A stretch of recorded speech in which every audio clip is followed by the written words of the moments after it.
Okay, so here we go. Welcome all. It's Windows on the World live, Sunday night, 9 p.m. windowsontheworld.net, ocelli.com, freemanjack.net, Spreaker, SoundCloud, all sorts of places we're off out to tonight and more to come in the future. Thanks for joining us, everyone. How's your week, Mark, and what you got in lined up for us tonight? Well, we talked last week about this housing meeting that I was going to attend this week. And also, of course, there's been the Aylesbury inquiry, which is a public inquiry as to what's happened on the Aylesbury estate in South East London. Piers Corbyn has been at the forefront of that for many years. But I've also been to a planning meeting, and it's basically a tenants association, really. And they're talking about the plans that have been put into place around them by the corporate structure, and the council are not listening to them. This is going on all over the place, and we're going to focus on several different areas tonight around London. And of course, this is a nationwide and global issue. And there's a lady who runs the Tenants Association who realises all this. If this is a place in Leytonstone, East London, which covers an area called Leyton, which is part of the borough of Waltham Forest. And I know a lot about that borough. Used to live there for a very long time. We've talked about it. We've talked about the so-called regeneration, the housing crisis, all this stuff that we're told to sell us what is in actual fact a corporate-fronted takeover, which is actually part of a global agenda called Agenda 21. Which has now been relabeled Agenda 2030. It's a global action plan that's implemented at a local level. So all of these high density flats that you're seeing everywhere are all part of this picture. And it's not just your area. It's the whole of London, the whole of Britain, in fact, the whole of the world. Everything is being re-engineered for urbanisation. In other words, people are going to be pushed into cities. Now, there's a big problem here because the people already in the cities are being pushed out. Why is that happening? Because it's called social cleansing or social re-engineering. In other words, these new developments that are being put up all over London with their own gyms, their own little mini Tesco, and of course, no cars, no garages, but bikes and cycling for all. Well, if you want to get on the property ladder in London now, you're looking at having to earn around £90,000 a year. Now, the people who are council tenants, and indeed people in social housing in London, and indeed, I would say the majority of people cannot afford this. So this seems to be a flaw in the plan. But it doesn't seem to be stopping them because this is being led now by corporate greed. So we've got this agenda, and behind it all is this global action plan implemented at a local level through your council and through a thing called ICLEI. And people go, well, what's ICLEI? Never heard of it. Well, it's global sustainable development implemented at a local level, ICLEI. And you'll find, if you look on the internet, you'll find a lot about Agenda 21, which was started off in the early 90s. And it's a 40-chapter document. It's a UN document, not a conspiracy theory, a factual document, which is about basically the retaking of all assets and all structure, all infrastructure under a corporate-led agenda, which is all about, on the face of it, environment and saving the planet and being sustainable. But when we look behind the curtain, it's something else. It's about control of population and control of assets, control of resources, control of people. They want control of people in cities, in high density areas. And we have to look at what's been happening over the past few years in London. London has been re-engineered in the past 2 to 3 years on a level that I've never ever seen. And I would state that it's being engineered and rebuilt, redeveloped on a much bigger scale than after World War II. People might think that's incredible unless they actually live here. Go from borough to borough and look at the density of housing that's being put in. And it's very high density housing. It's housing that is not really sustainable by their own plans because they are choking the infrastructure. For instance, how many people are going to have a doctor? Where are people going to go? unless you are one of these people who earns £90,000 a year and cycles everywhere, well, there's no place for you. So it's kind of ill thought out, but it's also a very politically led agenda, and it ties into everything we talk about, which is all of this controlling of the narrative into a narrow political paradigm. In other words, you're either with us or you're with the terrorists. You're either with sustainable development or you're a fascist. It's all this kind of rhetoric, psychological subversion.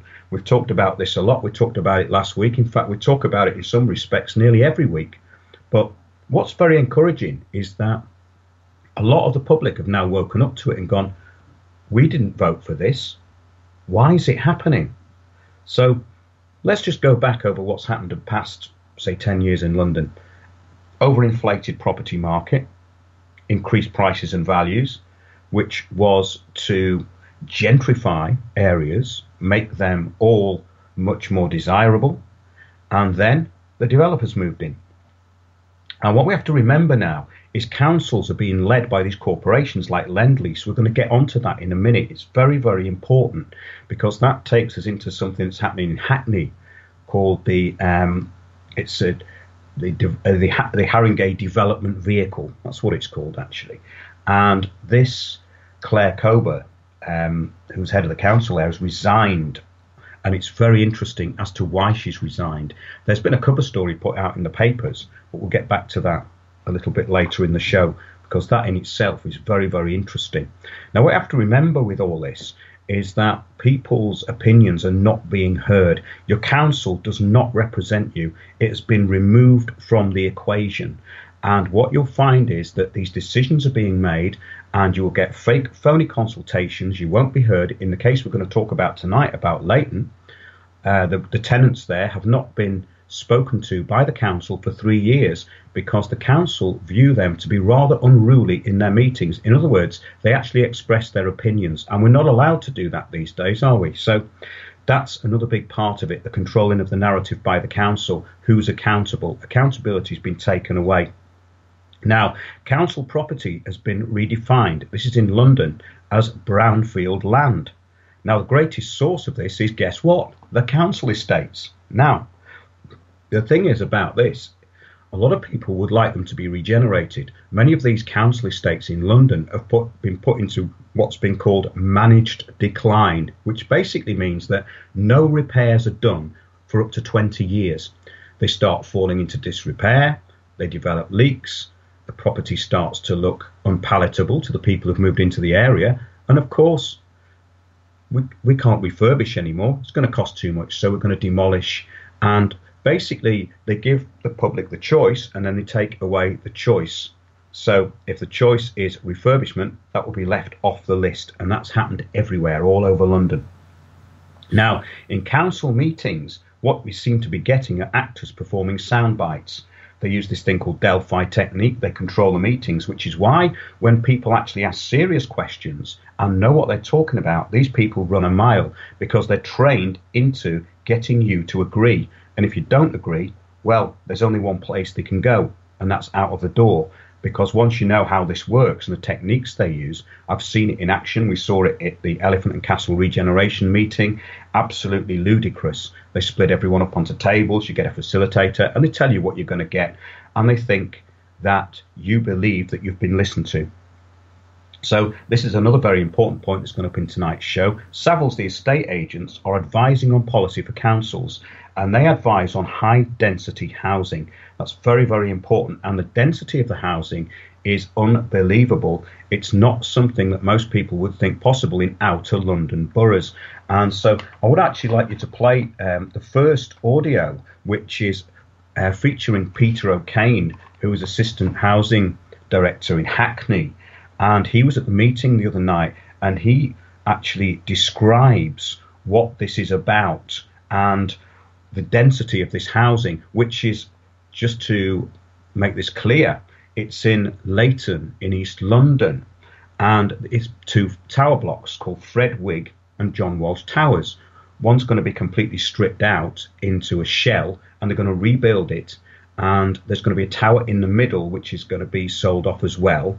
And it looks like they're reducing the amount of social housing drastically But what they're doing on these estates is they're making them even more high density. So they're saying somewhere like the Aylesbury estate or Elephant and Castle, that the original density of the council housing was not dense enough. So people like Architects for Social Housing went in and they said, well, we can make it density. We can achieve higher density with refurbishment.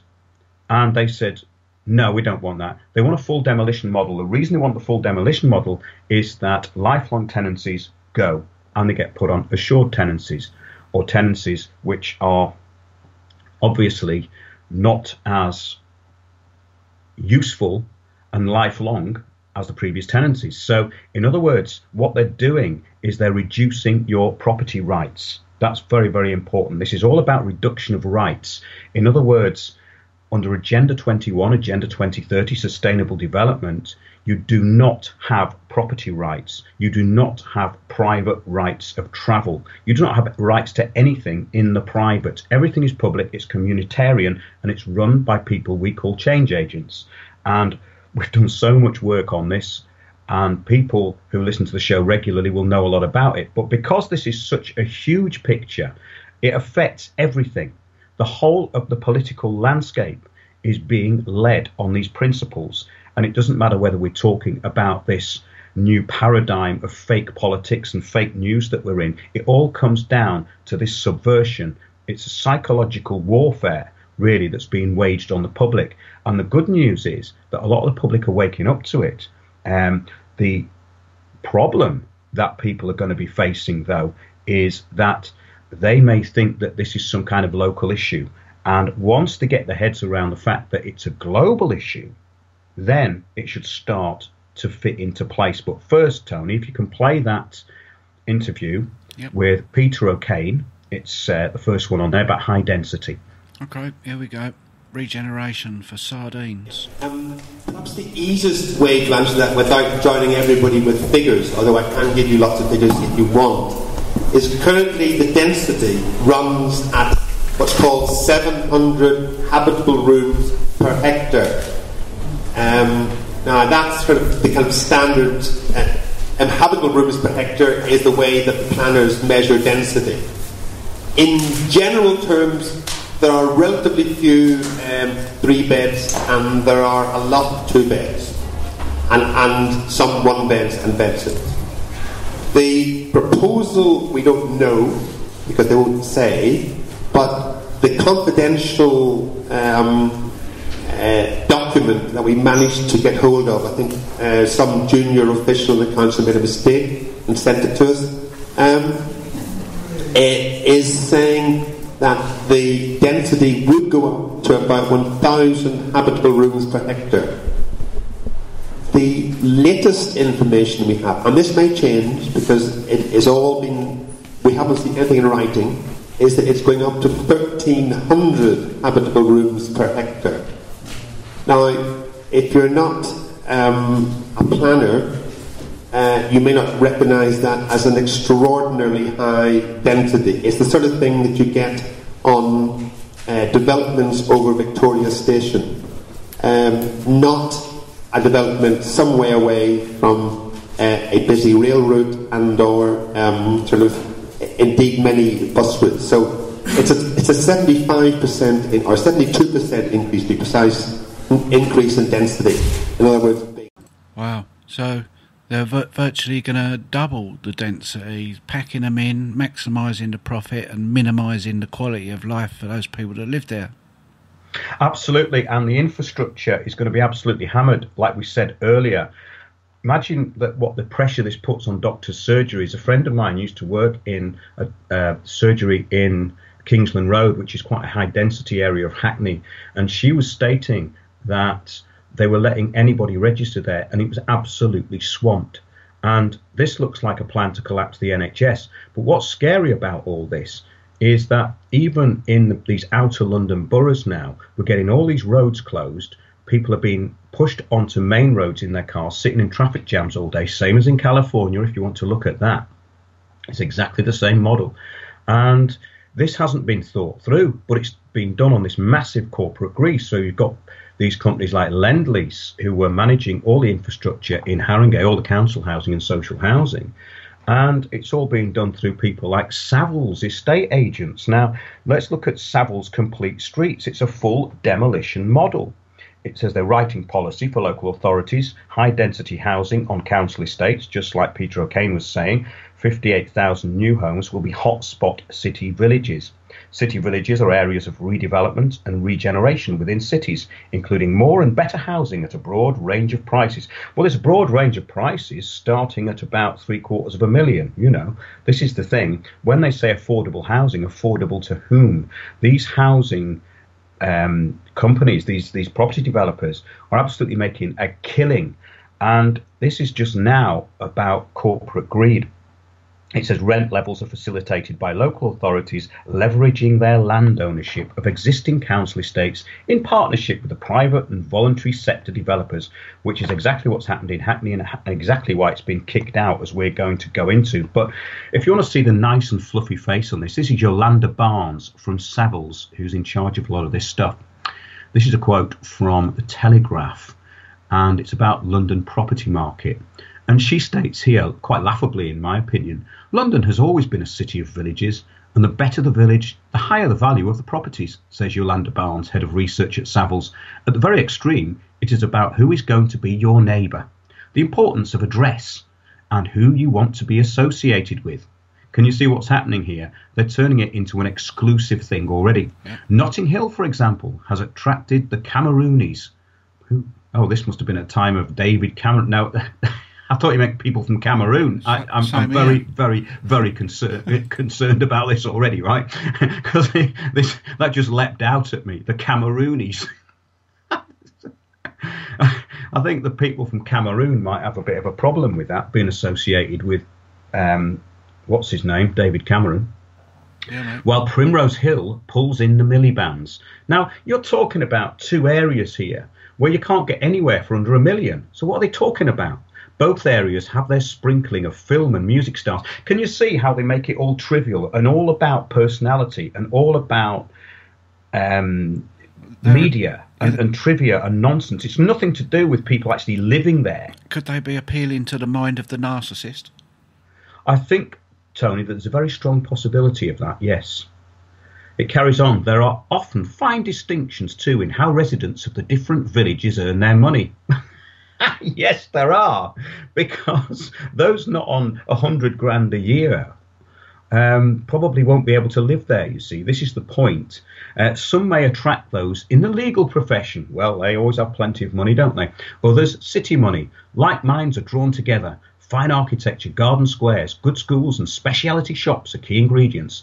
People naturally confine themselves to quite small areas and use the same cluster of shops, says Barnes. Now, this is someone who lives in one of these little pockets of London where property is going for about $1 million, and you've got your Waitrose and your little gym and your little community hub of people who don't really say hello to each other, who all have nannies, who've all got tons and stacks of money. So she's talking about people in the legal professionals. What about people who actually earn a living?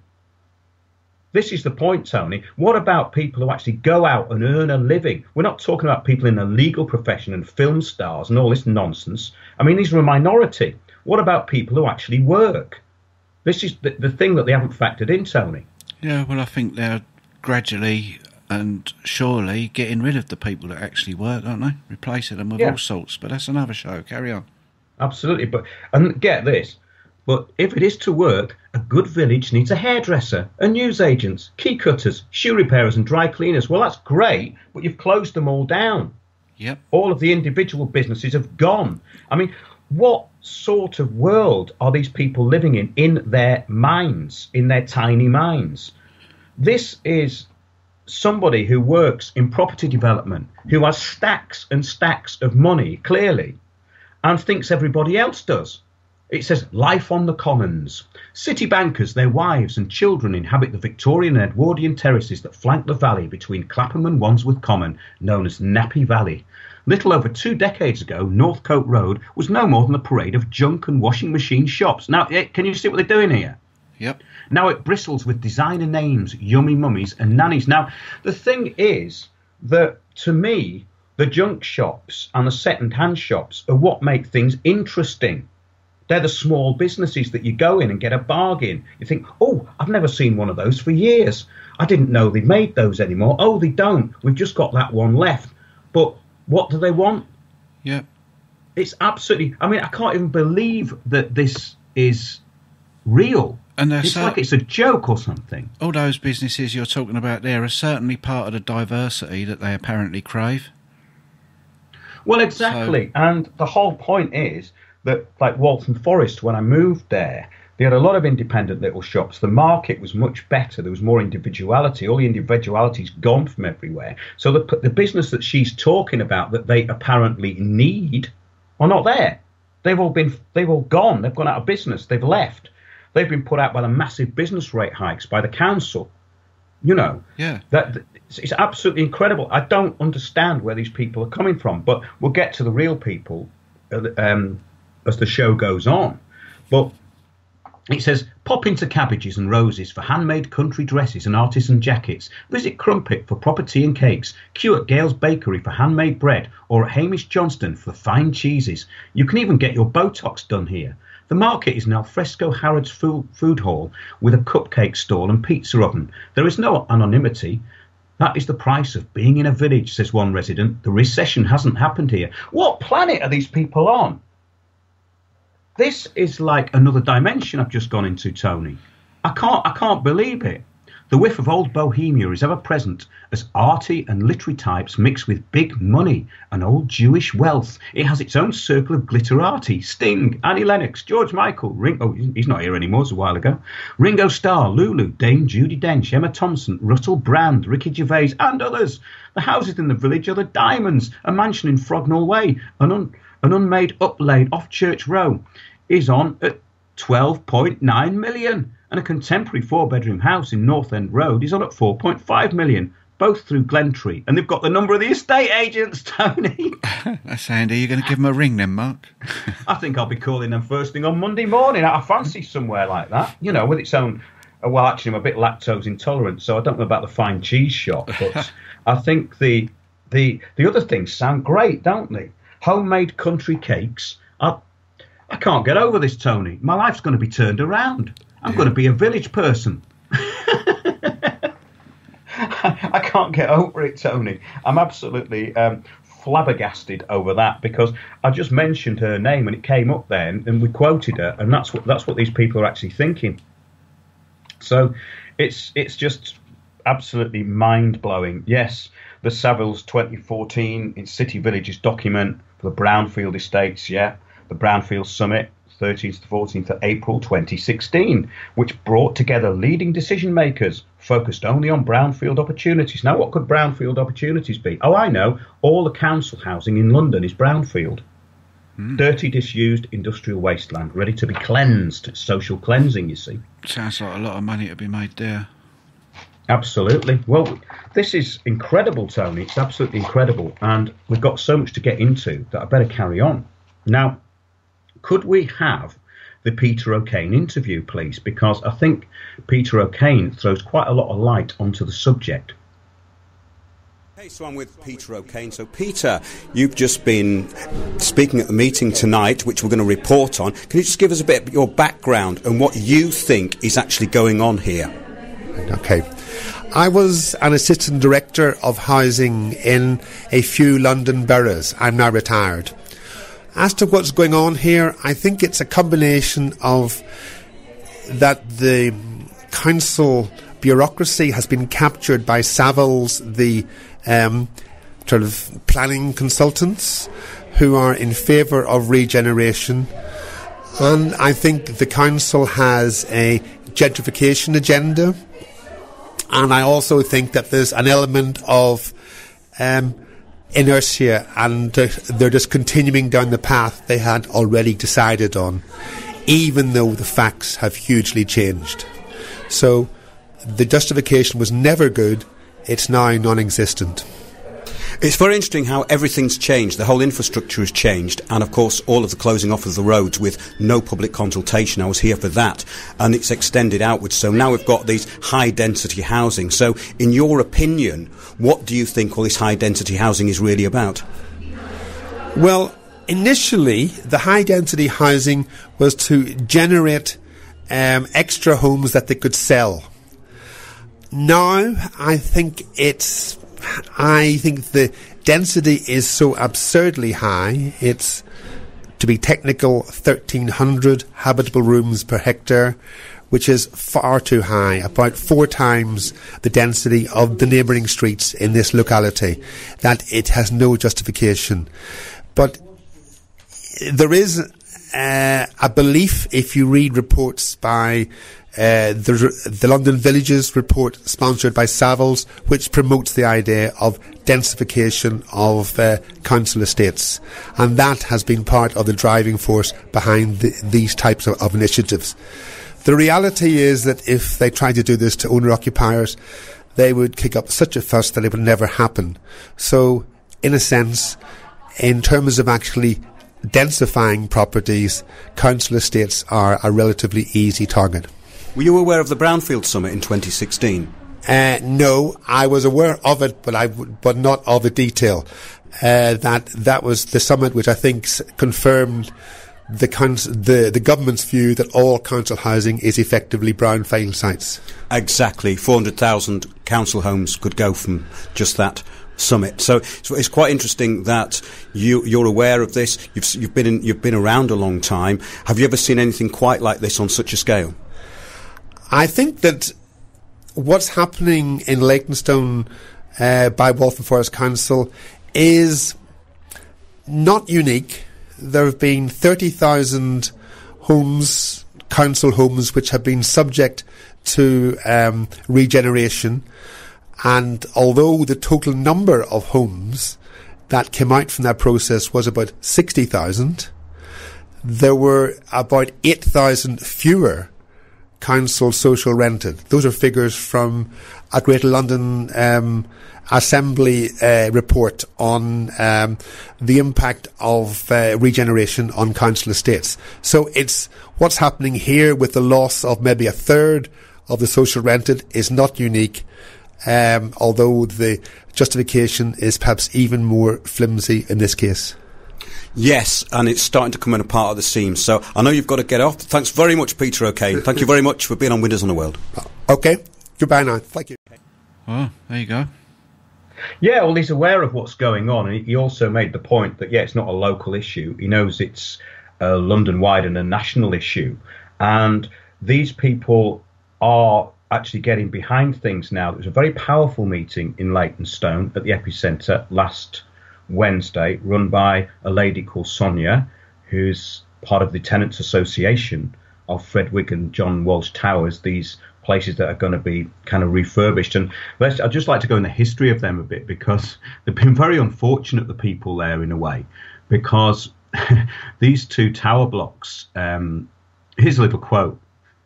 They've run these 2 blocks down into the ground. Why? I don't know. Maybe they just don't care about Leytonstone. In 2011, we were treated badly after a fire. Now, this was quite interesting because there was a lady there who was put in who had mental health problems, who set fire to a flat. And there were great concerns from residents about the mental health of this lady. She was actually moved, but apparently one of her relatives came in and set fire to it again with a cigarette end. And it caused a very serious fire, which went over a couple of floors, I think. And people had to be evacuated, and the repairs took a long time. So also of interest, at the other night, there was the guy from the Fire Brigade Union, and he was stating that all this cladding, I mean, it's talking about the cladding that's been put onto these Fredwick and Joel Walsh Towers. They were starting to undergo extensive renovations. We'll get onto that in a minute, but obviously the whole thing now is they want to pull it all down and refurbish one block, but there's kind of they're stripping one down to the core. It's a plan which you can find more about if you get onto Fredwick and John Walsh Towers. Just look them up and find out what's going on there. But they've had terrible time there because they took away doors which separated the balconies, and so all the kids were going to be running into each other's houses, and people had no privacy. And the mothers actually stood up against the local authorities and the housing company. I think it was Asham Homes and the Arm's Length Management Company, and they actually blocked them from coming in. and that decision was kind of turned around.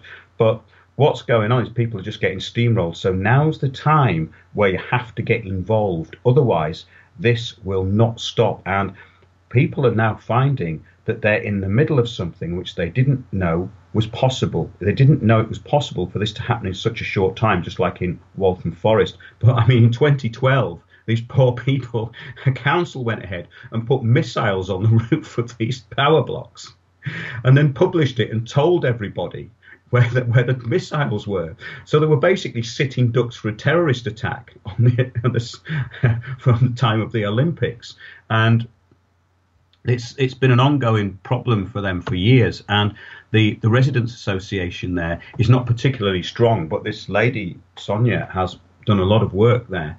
And the transformation plans were published as part of this 2014 consultation, and they showed new cladding being added to the buildings. And the consultation did not mention fire safety. And this was a great concern to this fire officer who was actually at the meeting on Wednesday. We're going to put that interview out because it's so important. It's actually him talking there, but it's part of an interview, because what he was saying in effect was that because everything has been privatized, anyone can basically become a fire inspector. And so companies who have their own infrastructure going, say like maybe Lendlease, or even the developer, will have their own fire officers. So everything's done in-house. So in other words, it's a totally controlled narrative. So who's accountable? That could actually make matters worse. This local campaigner stated that in the wake of the tragedy at Grenfell Tower, Waltham Forest Council needs to reassure Canhall residents, that's the area around here, the Canhall estate as well, that's another estate, this is part of this area of Leyton in East London, that the towers will meet the highest safety standards after the work. Yeah, no cladding will be added to the building unless it is 100% non-flammable, the council stated. Well, the fire officers seem to think that most of this cladding that he'd seen was, well, it was quite flammable. So we'll be going into that at a later date, but yes, shouldn't it go beyond non-flammable? Shouldn't it be anti-inflammatory? You know, or fire retardant even? Fire retardant would be exactly what you would think it should be, yes. Now, these people in this Fred Wigg and John Worst house in Leytonstone, this was, heroically residents blocked lifts and stairwells in both blocks with the support of local trade unionist and Socialist Party members. The plan to sell off the blocks is ridiculous. There's not enough homes to go around. I was there here at 7:45 to protect my home. I've been living here since 1979, says another resident. The plan to remove the security doors is just making things worse. They want to frustrate us and drive us out so they can get more affluent people in. Oh, that would be what we were talking about just before, wouldn't it, Tony? I wonder if they got their own little bakeries and cheese shops and what was it? The expensive clothes. Yeah, we get some nice sort of designer clothes, get some designers in there. That would be good, wouldn't it? So that we've got shops where you can really buy something you need. Yeah, with any luck, you might even bump into Sting while buying a pair of Calvins or something, you know? Yes, and if you're really unlucky, you might bump into Russell Brand. Well, that's a totally different story. Eek. Eek. Quite right. Asham Homes even called the police, but after a 4-hour standoff, the residents won. The workers were withdrawn with a promise not to return until the issue has gone to court. So that was back then. So this is the sort of things that they've been going through there. And the local councillor, Kevin Lamagee, said it was these people called Focus E15 Mothers. They were scaremongering. They were scaremongering, you see. He said a consultation with residents found many had backed the plans and the renovation is needed to provide better homes, adding over half of the flats are currently overcrowded. Well, that's a bit strange, isn't it? Because they're going for higher density. So if they're currently overcrowded, what do they mean? Do they mean that they don't want families there anymore, that they want single people in these small flats? Is that what they're saying? Because what I've seen as well is a reduction in 2 to 3 bedroom flats and an increase in 1 bedroom flats. This is very important. Well, now let's get on to Gordon Peters talking about the Haringey Development Vehicle, which has been stalled with a judicial review. This is very important. And then we're going to get on to the story of the Labour boss who quits just after this. Righto, sorry, I got distracted. So it's Gordon Peters, Haringey Development Vehicle. Yeah, I was in the chat there. Here we go. Takeover of local authority assets, the biggest in UK local authority history, if it were to happen. But I'm, like Paul to my right here, I'm very glad that we can stand here tonight and say it won't happen.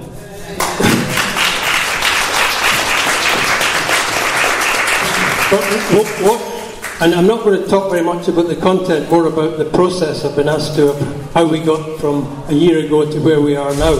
So I'll talk more about the process. But I mean, what motivated us was that this is the biggest potential sell-off of all the assets of the local authority in 3 different tranches, including over 500 business premises, as well as Northumberland Park Estate, as well as Broadwater Farm, as well as parts of Wood Green, and areas which have been left in a state of managed decline in order to upgrade them in a very top-down, corporate-led way. A year ago, I was looking through a lot of things that were happening in Wood Green with the regeneration of the town centre town plan, and I came across the HDV only about a year and 2 months ago as a procurement process that's been going on for about 3 years.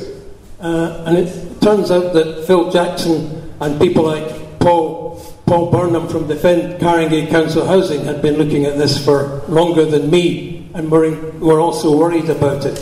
It was a procurement process, a strategy to change the borough disguised as a procurement process. And that's one of the aspects of our judicial review. Believe it or not, they say that this £2 billion plus transfer of local authority assets to a joint vehicle 50-50 with Lendlease, with 3 people from Haringey on the board, supposedly to have equal power with Lendlease, is not a strategy or a plan. So, well, one of the aspects of our judicial review is that if this isn't a strategy or a plan, what is? So it's very important whatever result will come from that, and of course we're still waiting for that. But within that year, and it is only a year since we've been doing this, so I think it's more than any of us expected that we've actually got rid of a council leader. Amongst other things, within that time, we've got the HDV held up in a judicial review in court, and we've got the Labour NEC to come to a conclusion that they should advise Haringey that this is the worst thing they should be doing. I took out this judicial review, for instance, on behalf of the Haringey Older People's Reference Group, the Over 50s Forum. Then we joined with the Unite Community Branch, the National Union of Teachers, the Union of Communication Workers, GMB, Taxpayers Against Poverty, Tottenham Labour Party, Hornsey and Wood Green Labour Party, Haringey Liberal Democrats, Haringey Green Party, members of the Hornsey Pensioners Action Group, Haringey Defend Council Housing, Northumberland Park Decides, Haringey Federation of Residents Association, and the Haringey Leaseholders.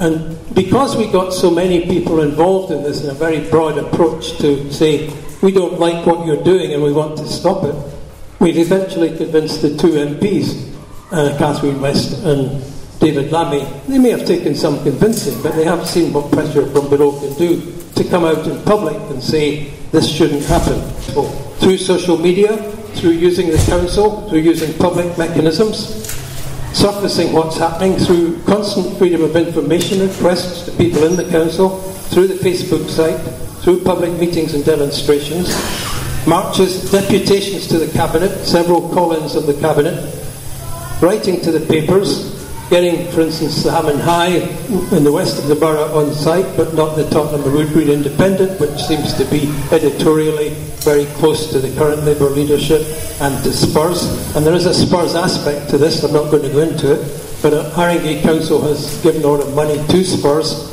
and they're developing right round Northumberland Park, which is the first site in the HDV, but they're now in some conflict with Lendlease, which is quite nice to see, about who owns certain land. So we've exposed a lot of that kind of stuff to the ordinary people within Haringey. We've also gone on radio and television. We've got to such a point that all the Labour Party wards, I'm not in the Labour Party, I was in the Green Party, I'm independent if you like now, but all the Labour Party wards in the borough have come out against the HDV, and yet the Council Cabinet carries on with it, or was carrying on with it. So it's been very much a joint process, multidimensional, with technical experts. We've got Corporate Watch, which is a big NGO that looks at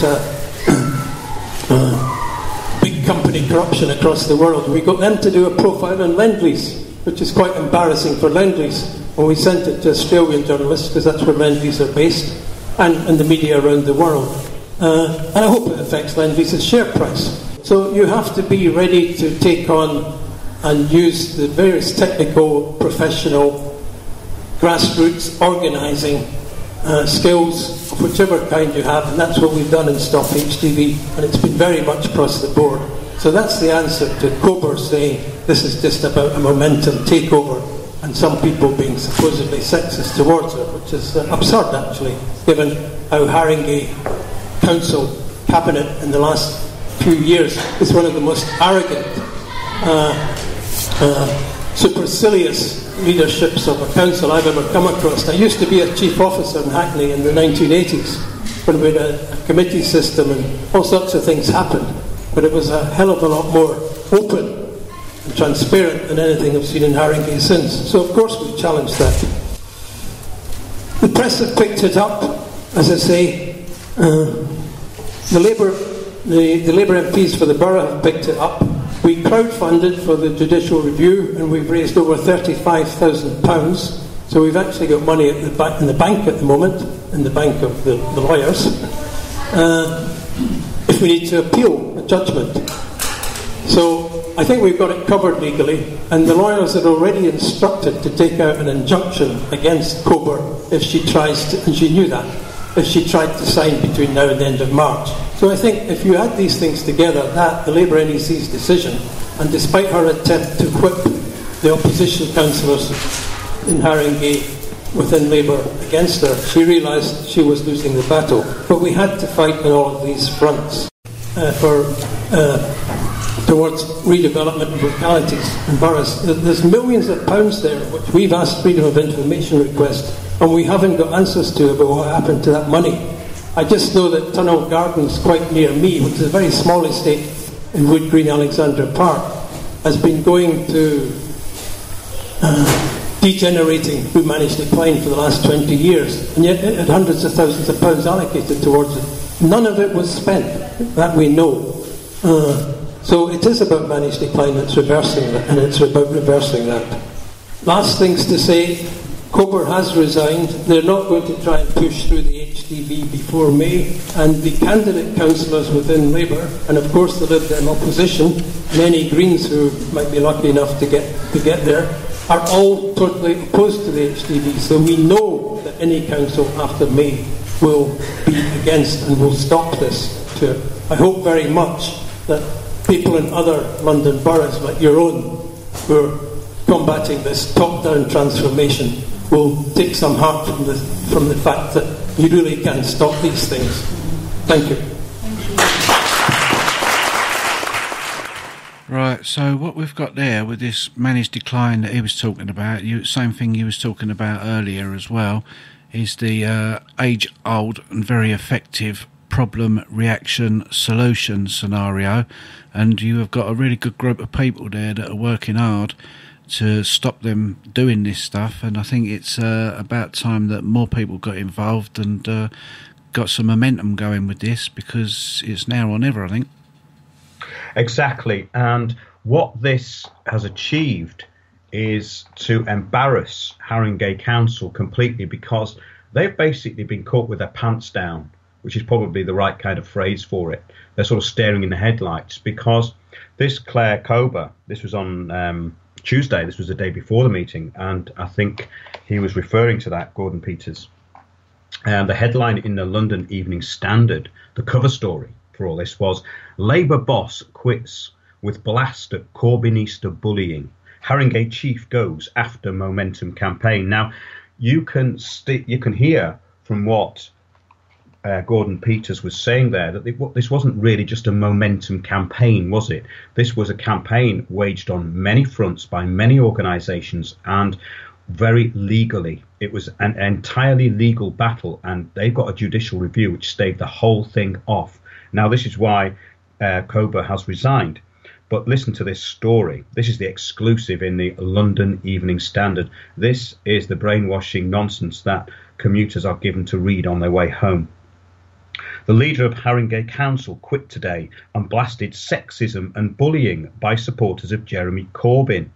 After almost a decade in charge, Claire Cober revealed she will step down at the local election in May after her ruling Labour group was ripped apart by activists belonging to the Corbynite group Momentum. Can you see what they're doing here, Tony?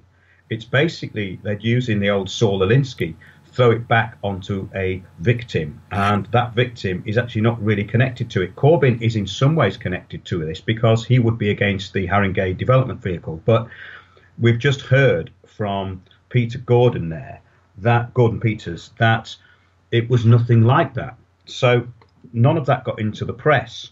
It says the centrist politician pictured, this is Claire Cober, said she was disillusioned by the brutal campaign to scupper a flagship housing scheme which was personally opposed by Mr Corbyn. She confirmed that she will leave a final decision on the stalled project called the Haringey Development Vehicle to the next council leader, meaning it will almost certainly be killed off by the left. Now, it's not a left or right issue, this. This is about a massive corporate takeover. That's all it is. It's nothing to do with left or right. Yeah, but they have to categorise everything, don't they, in today's world? Exactly, and this is beyond biased. In fact, it's not true. But then again, it is the London Evening Standard, which ceased to be a newspaper about 15 years ago, I think. Miss Cober warned Mr Corbyn that ideological dogma would do little to improve the lives of thousands of people desperately in need of new homes. What, you mean the ones that they can't afford and the ones that they're going to have to leave the borough to get away from because they're not going to be allowed in? You need to be at least a millionaire, don't you? If you're going to buy it, they're starting at $750,000, what we was hearing about earlier. So, yes. Even if you're a millionaire, you can't really afford that, can you? It's not going to leave you a lot of money to pay your bills and that. So, all right, if you've got a really good job, I suppose you could afford it. So you've got to be at least a millionaire to move in there. And I've completely lost my train. Carry on. It's all right, Tony, because there are affordable housing. The prices start, I believe, at about 450,000 in some boroughs. I'm not sure what Lendlease are involved in here and what these developments actually consist of. But yeah, he's talking about 450,000. For instance, slight diversion, but at the Aylesbury Estate council meeting, where they all told everybody what great things they were doing in the borough and ignored everything apart from a lady who got up who was very irate and said, I've been offered £120,000 compulsory purchase for my flat. It's 2 bedrooms. How much is the equivalent? And they said, well, the 1 bedrooms start at 450,000. What can you say to that? I'll have 2. Yeah, why not? Yeah, exactly. Well, they're coming under $1 million. I mean, Yolanda Barnes at Savills would be buying them up. Buy to let, why not? Yeah, they're cheap. I'll have 2. It's safer than having my money in the bank. Exactly, and you can always go to the cheese shop and you could buy an expensive little homemade piece of apparel for your kids. That'd be great. You might even, again, the only problem is you might bump into someone like Russell Brand there, but never mind, it's quite a big borough. However, her departure follows months of bitter deselection battles in which moderate councillors were picked off. It's trying to make it sound as though people were being picked on here, and replaced by momentum-backed candidates to stand in the borough elections. Labour's ruling body, the National Executive Committee, caused further controversy when it said the council should abandon the Haringey Development Vehicle. Miss Cober rounded on the NEC for its legally dubious and democratically unsound intervention. Well, does she mean by legally dubious that the law was upheld and that there was a democratic decision held democratically? Does that what she means, that it was legally dubious and democratically unsound? I think that's what she means. She lamented the febrile state of Haringey Labour politics, where she claimed reality and facts commanded less attention than misinformation. Well, I didn't hear much misinformation from that guy, did you, Tony, in our little clip there? No, it sounded like good information that we ought to have heard a lot more of on the mainstream. Absolutely. Her harshest criticism was reserved for the attacks and infighting that has characterised the row over the housing plans. She told The Standard, "The sexism, bullying, undemocratic behaviour and outright personal attacks on me as the most senior woman in Labour local government have left me disappointed and disillusioned." Victim alert. Yeah, that's right. Yeah, I'm being stalked on Twitter again. Oh, help, help. Call the police. Yeah, well, it's a hate crime here, obviously, Tony. I mean, she's disappointed and disillusioned, so, you know, I'm sure that can be expanded upon somehow. Labour infighting in Haringey broke out in 2016 over the £2 billion plan that would transfer council assets and land into a 50-50 partnership with private developer Lendlease. Critics described the project as social cleansing and launched a legal challenge which is awaiting a High Court judgment. Well, they've basically got a judicial review on it. So that's the only bit of near truth in the whole article as far as I can see. Mr Corbyn, who has led Labour since 2015, suggested at conference last year that public-private housing schemes would be impossible under a Labour government, although it was unclear where the replacement source of funding would come from. However, the council argued that it was the only way forward when it had more than 9,000 households on the council list and more than 3,000 on the temporary accommodation. Well, none of those are going to get housed under this new scheme, so that's nonsense, isn't it? So it goes on. But that's two sides of the story. And just to finish off this part of the show, could you play the clip number 5, which again refers to Miss Kober? Kober, the leader of Haringey Council, she's also the chair of London Councils. That's the organisation of all local authorities in London. They're really well connected in with civil servants, with policy makers, with think tanks, consultants, the property industry. They go to all their property fairs in MIPIM in the south of France, Site Match in London, and so on and so forth. In a completely distant sphere, just down the road in Newham, we've seen the attempt to fiddle the reselection of the mayor overturned. I mean, that's phenomenal, because I used to say Newham was a bit like North Korea, but not quite so liberal, Robert Wales. So I think the point is to become politically engaged and politically active. We've had a lot of stuff in recent years about the marvels of localism. I think what's happened in local government is in fact the opposite. That far from being a marvellous thing, decentralising power, what you've now got is a situation in local town halls through the strong leader model or the executive mayor model, where essentially a tiny handful of people take decisions on behalf of boroughs of 250, 300,000 people. And that's enshrined in legislation that was put through by the Tories and was supported by the Labour establishment for a long period. And I think that's one of the things we have to completely unpick. At least Waltham Forest is leading in one area. We do have more commercial landlords on the council than any other London borough. So isn't that wonderful? Could that possibly be connected to some of the problems council tenants have in this borough? My name's Terry McGrenner. I'm from Tower Hamlets. I'm a council tenant. I would just like to say that we're winning. We're winning because they can't ignore us anymore. Because what's happening now is happening after Grenfell. Before Grenfell, they used to ignore us. Not anymore. We're winning. Yeah, so there are some people winning. Get involved. Absolutely. And I think this hit piece in this paper is actually worth just carrying on with, just a few more points, because it says 15 leaders are outraged at the interference. Now, these people like Peter John from Southwark Labour leader, I've seen them in action. These are the people who are behind and incentivised to push the regeneration plans through. Now, I don't know whether all these people have been put in place particularly to do that, but what I do know is that in Waltham Forest there's a particular person, Councillor Clyde Lokes, who's cabinet member for the environment, who pushed all of this through. He's ignoring everything that local people are saying. So, in other words, we have to ask ourselves, what is the motive of these people who are allegedly working for us? Is it a corporate agenda? Are they selling out to corporates? Well, it appears so. And they don't like it when the public fight back. So in other words, Claire Kober is feeling insulted, undermined and threatened because the public are actually being heard and having their say legally. That seems to be what she doesn't like.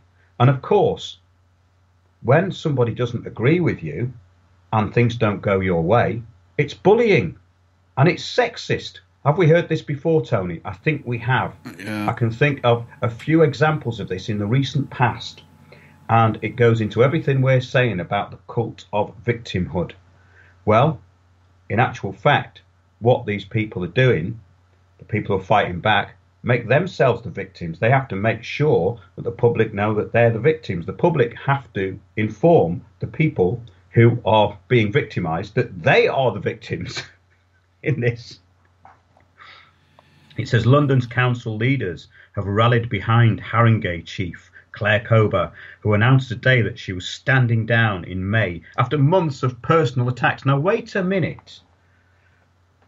Which personal attacks are we talking about here? Because they were attacking the Haringey Development Vehicle, which is not her, is it? No. However, if she is incentivised to push through the Haringey Development Vehicle, well, she may interpret what's happened as personal. Now, that's interesting, isn't it? So, in other words, it's personal because she has a personal interest in it. I think that's what we're seeing here, isn't it, Tony? That's what it sounds like to me. Yeah. 15 local authority chiefs signed a letter expressing outrage that Labour's ruling body had tried to interfere with the ways Cober ran the borough. Well, that's not what happened, is it? They were opposing the Haringey Development Vehicle. Earlier this month, Labour's National Executive, NEC, asked the council to abandon its flagship housing redevelopment scheme. Yeah. So an unprecedented intervention into local political decision making. Now, this is Peter John, the Southwark Labour leader. I've seen him in action. This is all about the Aylesbury estate down there. We went to that meeting, and of course the Aylesbury is due to be demolished, but that's being held up by the public inquiry. We'll get onto that later. Piers Corbyn has been keeping us up to date on that, and there's an interview which will go out on our YouTube channel next week with Piers, all about that, but I'm going to go into the main points on it a bit later. So Peter John, the Southwark Labour leader, said, whilst I don't worry about the NEC passing other motions or resolutions on my own council, this sets a dangerous precedent. Well, of course it does, because it means the corporatocracy is being undermined by the public. The letter was also signed by Lambeth leader Lib Peck, who said, it is an affront to democracy for a central committee to interfere with the democratic decisions of elected Labour councillors. Well, wait a minute. Isn't it the public that elected them? Yeah, and it's the public's democratic right to protest and say what they want and what they don't. Yeah, the letter was also signed by the leader of Lewisham, Tower Hamlets, Merton, Barking and Dagenham, Brent, Greenwich, Redbridge, Ealing, Hounslow, Enfield, Hammersmith and Fulham, Harrow Councils and Westminster Council's Labour group. Now that tells you quite a lot about what's happening in London, doesn't it? Because if they're all outraged that the social cleansing, re-engineering and redevelopment may be stalled, what does that say about them? Does it imply that Savills complete streets and Savills city villages with their trinket shops and local celebrities and £1 million flats is the norm to these people? Is this what they aspire to? It must be, I think, because if it's not what they aspire to, then what are they aspiring to by voting for it and getting into bed with property developers? Yeah. I wouldn't mind it so much if they aspired it for everyone to be, at least a millionaire so they can get on with their lives. If there was a way of making that happen, it wouldn't be so bad from my perspective. But as things stand, it sounds pretty biased. Well, exactly. And as the United Nations say, nobody's going to be left behind. So why can't we all have 1 million then? Yeah. I don't get it. Yeah. If this is the plan, then we should all be millionaires. Exactly. There's a fatal flaw in this plan, Tony, I think. I don't think it's really been thought out properly. Maybe that's where the UBI will come in the future, make us all millionaires. You never know. People will moan, they'll say it's socialism, but, I'd take it today. Yeah, socialism with a corporate front. I think that's what this is about. Yeah, maybe we should take a break now, Tony, and come back in a few minutes. Okay, and UBI is Universal Basic Income for anyone that doesn't actually know what it is. Check that out. Deke Jackson. Oh, yeah. My baby left me, Deke Jackson. Cheers, Deke.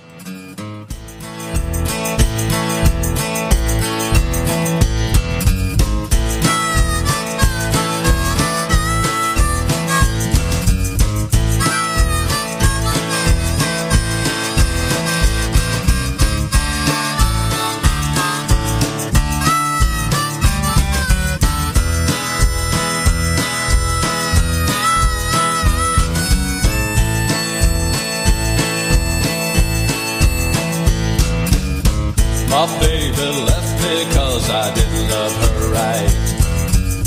She walked right out and I'm all alone tonight. She stood there, she said, boy, you're a fool. That's why I'm laughing, not singing the blues.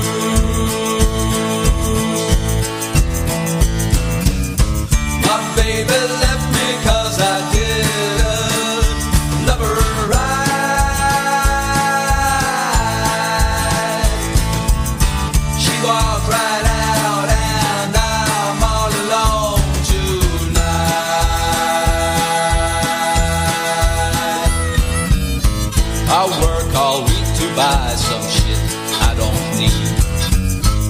thing that makes me smile is smoking weed. But it's illegal, oh the law, it's so cruel. I smoke it anyway. Fuck the blues and twos.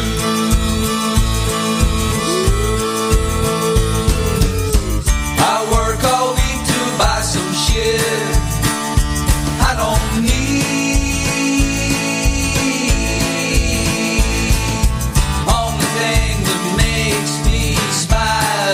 Smoking some weed. Smoking some weed. Yeah, my baby left me 'cause I didn't love her right.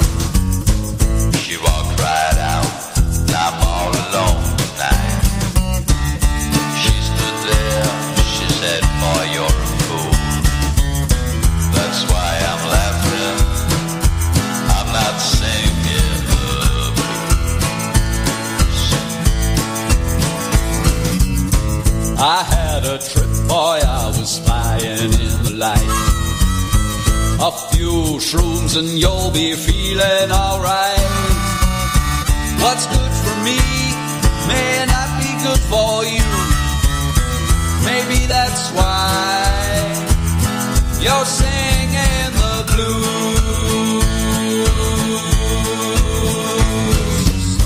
I had a trip, boy, I was flying in the light.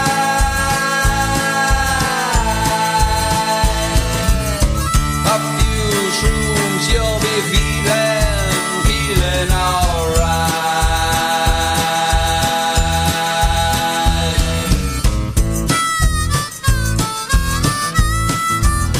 Well, that's alright. Well, that's alright. Well, that's alright. Yeah, that's alright.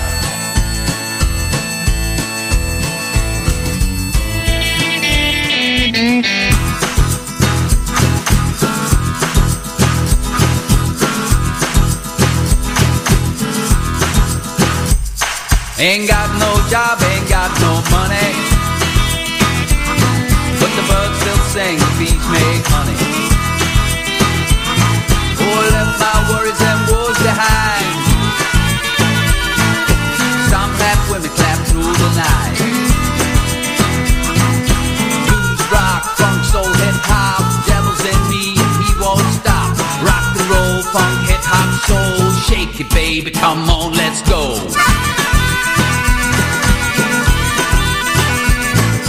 Stop that, women clap one more time. Red hot fever, I feel fine. Oh, stomp clap, women clap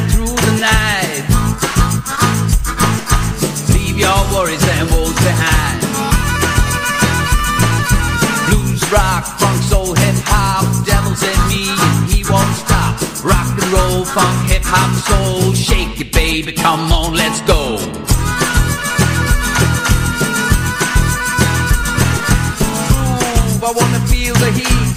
Everybody maxed up in a great big beat. Here with me with a fat beat jam, like a full whack or a stomp, clap, bang.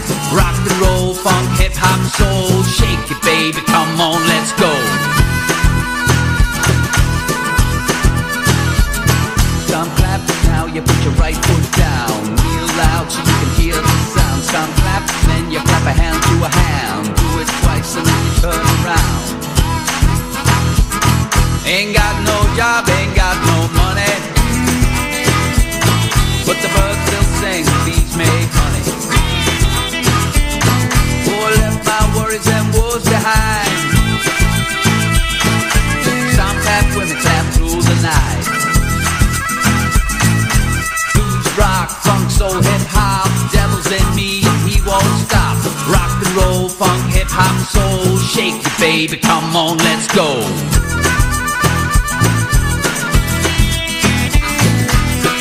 Rock, funk, soul, hip hop, devil's in me, he won't stop.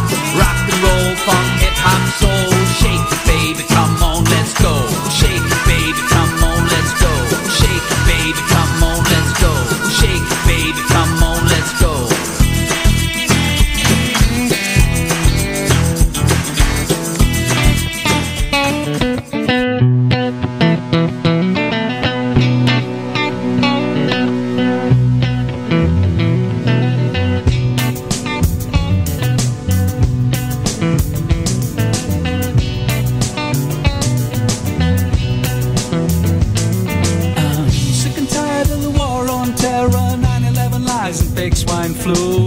Global warming, terrorist bombing, chemtrail skies, NWO, Zionism 2012, Nibiru, oil Armageddon's coming for you.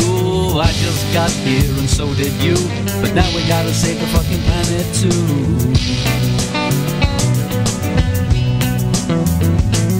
I'm sick and tired of economic woes, people waking up and saying now I know. Something on the internet didn't change nothing yet, never read much about what to do. Zionism 2012, Nibiru, oil Armageddon's coming for you. Depopulation, vaccination, demons in the spirit world and UFO.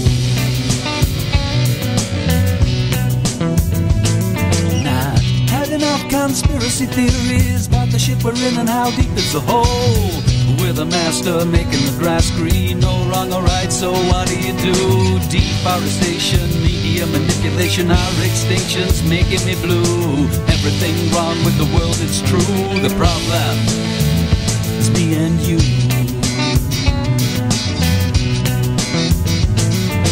I'm sick and tired of hocus pocus, mumbo jumbo, gobbledygook. Good guys, bad guys, us and them, pick a side for a war with nukes. Everything wrong with the world, it's true. The problem is me and you. I just got here, how do you do? Now we gotta save the fucking planet too.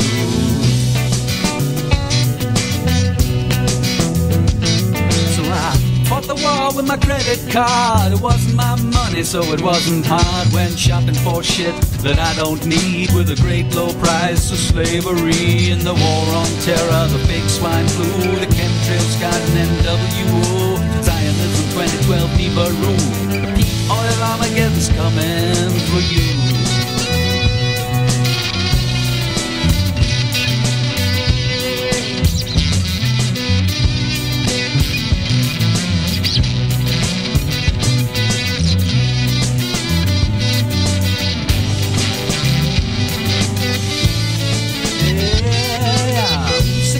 Of the war on terror, 9/11 lies and fake swine flu.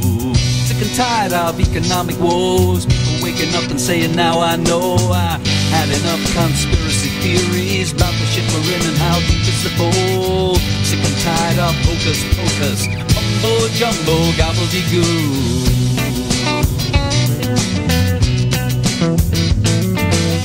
I just got here, so did you, but now we gotta save the whole planet, dude. Mess up in the internet didn't change nothing, yet you never read much about what to do about depopulation, vaccination, demons in the spirit world and UFOs. But we're the master, making the grass green. There's no wrong or right, so what do you do when everything wrong with the world? It's true, the problem is me and you. I got solutions for these problems, but no reason for the night and day. And the way that it is in the way that it is.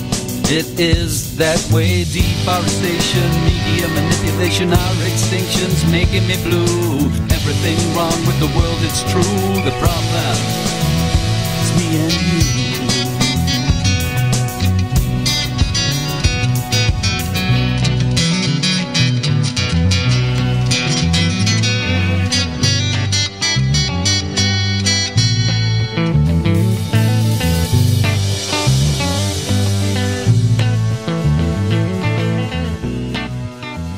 Okay, so we had a bit of phone activity during the break there, which led us to... Oh, here we go. A bit of Piers Corbyn coming in there, because the DJ's a bit of a bungler. Anyway, we had 3 on the trot from Deke Jackson. The last one was New World Order Blues, and he said in there, the problem is me and you.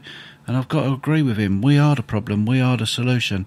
And what I've got from this show so far tonight is really encouraging, because I've got people getting off their butts, doing something and having good results. Welcome back, everyone. Second part of Windows on the World. Take it away, Mark. Yeah, well, I was trying to get to somebody on the phone. I've got a problem with the phone here. For anyone who's listening, trying to get through, my phone's run out of charge and it's something wrong with the screen on it, so I can't turn it on. But the best thing to do is get into the chat and leave your messages, leave your opinions, sign into chat, and then Tony can pick that up and we can bring it up in the show. I think that it was about the Tenants Resident Association in Leyton are stating, yes, it's not just about one person, it's about many people, of course, because I was there at the meeting. But on a sort of lighter note, I've got the Waltham Forest Echo here, Tony. It's your local independent newspaper if you are in Waltham Forest, which is Walthamstow. And it's kind of ironic headline. It says, community hub set to be closed by council for much needed housing. Now, we've talked a lot about these community hubs in the past and the way that they sort of replace the traditional community centre. And some of the activities in these places, in fact, a lot of the activities in these places are very, very controlled. And there seems to be a controlling of the narrative going on around these sort of venues. And we've looked at the sort of change agents who are brought in places like these community hubs, and the organisations that seem to take over are these people that put in social entrepreneurs into the community, and these social entrepreneurs are the people who will be controlling the narrative with their corporate-led and apparently very worthy and lefty type agendas, which all seem very environmental but are really part of this corporate takeover. And that may be difficult for some people to get their heads around, but that's actually the model. It's corporate-led, so everything about it is corporate, and the people who are fronting it are corporate, as we've just found out in the first part of the show. But this is quite amusing. It said, local charities in Chingford face eviction by council to make way for new housing. A community-based and former library used by several local charities is set to be closed and converted for housing. Waltham Forest Council confirmed that it planned to shut South Chingford Resource Hub and build 18 new homes there instead. The building only became a base for charities including Elderly Support Group, Age UK, Waltham Forest and Social Isolation Project, reaching out east after the council closed South Chingford Library in 2011. So first they closed the library, then they put in a community hub, now they've closed down the community hub and they're going to have high density housing.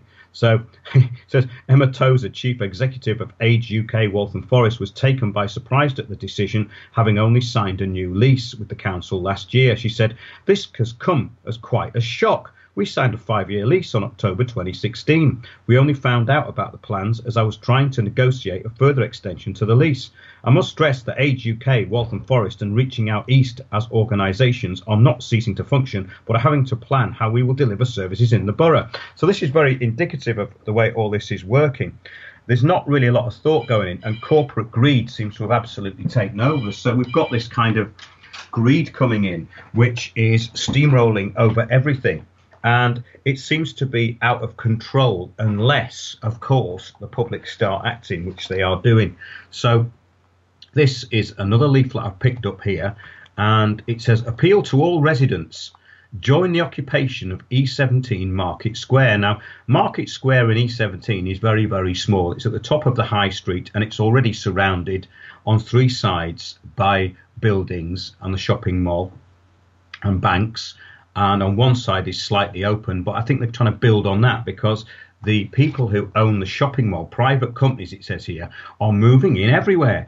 They are helped along by Tory government legislation. Well, just because the Tory government were in when the legislation came in doesn't mean a Labour government wouldn't have done it, because a lot of this is a bigger picture. It's not party political, although Corbyn is a bit of a reaction against that, and that's why they don't want him there, because he can't be completely controlled. Whatever people think of Corbyn, whether they like him or not, he's not completely controlled by this corporate agenda, so that makes them very uncomfortable. It says they build and regenerate, it says here, so councillors can brag about providing thousands of homes. Well, that's what they're doing. They're saying they're providing all these homes, but very few, if any, homes go to those on housing waiting lists. And to buy or rent, you have to be on at least 90k. Or possibly a bit less if you want a studio flat. Affordable means unaffordable for most people in this borough. These developments are aimed purely at making big profits for shareholders. Now, Capital and Regional, the company who own the shopping mall in Waltham Forest, Walthamstow, and Anvil, a construction company, propose to regenerate the market area, creating 500 of these unaffordable homes. So in the process, it says they will also grab a third of our square, which is publicly owned. This is another thing under the Localism and the Town and Country Planning Act. The councils were obliged to sell off a lot of their land, and if it was earmarked as useful and it could be used for anything that they weren't using it for, in other words, building on, then they were obliged to sell it. Grab a third of our square, which is publicly owned, construct huge towers along the side, one of which at 29 stories is higher than Centre Point. That's incredible, really, because you're looking at an area there which is very overbuilt anyway, which is right on top of a tube station with a very narrow road, which they've narrowed considerably by putting a cycle lane in. So you've got the bus terminal there, which I think they're going to knock down as well. So they're going to put this 29-storey skyscraper there. There's already a Holiday Inn on the other side of the road, and people there can't quite believe what's going on, because the density of the housing, as that Peter Akane was saying at the beginning of the show, is not something you'd expect in outer London boroughs, and that's kind of an understatement, really. But it says here they're going to chop down the mature trees in and around the square. There's about 80 of them. That's very sustainable, isn't it? Move the children's playground nearer to the fumes of the bus station. So they're having a mass protest there, and that's on Saturday 24th of February at 1 p.m. and that's in the E17 Market Square. So yeah, the public are waking up to it all, and this is quite an interesting thing to pick up, this local Waltham Forest echo. And there's another story in here. It says cladding at new housing scheme fails the fire safety test. Cladding at a £50 million housing scheme has failed fire safety tests but may not be replaced. External materials at the Walthamstow Stadium redevelopment. Oh, this is actually where the dog track was. So it says here, Walthamstow Stadium redevelopment was tested following the Grenfell Tower tragedy in June. Landlord London and Quadrant later confirmed that cladding at the scheme's 6-storey Lingfield apartments failed the test and said it was taking expert advice on the best solution. Lingfield Apartments is the largest of 7 housing blocks recently completed at the former dog track in Chingford Road, where 295 homes have been built. Now, this was the old dog track in Walthamstow, where people used to go for a night out watching the greyhounds. Yeah. Following the Grenfell Tower disaster, the government advised that blocks of 6 stories or higher undergo testing. Well, I hope they're going to test a 29-storey block they're going to put up in Walthamstow then. That's only about half a mile away from this, I think. Only 2 blocks at Walthamstow Stadium are taller than 6 stories, blah-de-blah. One resident at Lingfield, who did not wish to be named, told the Echo it doesn't seem unsafe. They said they will replace the cladding, and I am okay with that. Now, I wonder if there's someone actually who lived there, or just somebody who wished not to be named. It's just could be a quote from some third party, just for the newspaper. But that's again, could be a useful idiot. Could be a useful idiot. Well, it could be a useful idiot, really. And this is what we talk about a lot, really, isn't it? Because when you get the narrative controlled to such an extent that they even put in the papers that the leader of the council is being abused and bullied, when in fact that isn't the case, it was just discovered, then anything goes, really. It's all PR at the end of the day. And we talk about this a lot. In other words, that a lot of this is created by PR companies. And we've talked about this on the show. So you get a PR company come in and they actually control the public consultation. So there's even an example in Broxbourne in Hertfordshire with Chris, who was talking about this. So the outer London boroughs and places outside London are being densified in quite a similar way. And the narrative's being controlled at all levels. And there's another article in here. It says, borough second least affordable. It says, homes in Waltham Forest cost more than 15 times the borough's average salary, making it the second least affordable London borough. So using data from the Office for National Statistics, Sell Houses Fast UK calculated that homes in London typically cost 11.37 times more than the city's average annual earnings. But in Waltham Forest, this rises to 15.56, second only to Brent in West London. The reason is that Waltham Forest's relatively low average salary of £28,200 is coupled with an average house price that has nearly doubled in just 5 years to £438,000. Now, that could be a bit out of date because, in actual fact, the road I lived in Walthamstow, one house went there, a 2 up, 2 down Victorian, not even a semi-detached, these are terraced houses. It went with a small garden for 900,000. Now, how can that be sustainable? They're talking about sustainable development. Now, the thing is, what's interesting about this borough is there's a lot of teachers live there. So they're probably talking about new young teachers who've moved in and they're already struggling. So again, how does this sustain itself? It's the corporate greed. It's just unbelievable. And when you talk about these boroughs, these were the cheapest boroughs to live. We were talking, I mean, years ago, I remember when I was invited out to Wanstead and it was considered to be in the middle of nowhere. Wow, that was a while ago then. Yeah. Well, it wasn't that long ago, really. Because we're not that old. It wasn't. It was like someone said to me, "Oh, we'll meet you at something like the Angus Steakhouse in Wanstead. I know it's a bit far out and there's nothing out there, but." And now that's where all these people want to aspire to and turn them into villages with bread shops and fancy clothes shops and clothes that you can't buy, shops that you can't buy anything useful in. And that's another thing that is very indicative in these areas. What's going on is that you can't find a useful shop, Tony. You're finding this all over London. There's no shops where you can buy anything you need anymore. No useful shops, plenty of useful idiots. There's plenty of useful idiots wandering around. Yeah, there's another one in here. Tower residents' fire safety concerns. It says someone here demands answers on concerns growing after following the Grenfell Tower disaster. So, yeah, I mean, it's really interesting. Has there been anything in the chat that anyone's brought up, Tony, tonight? Should go through. No, it's been pretty quiet in our chat tonight. It started off busy and it's dropped off. Not sure why. I don't think we're boredom. Don't know.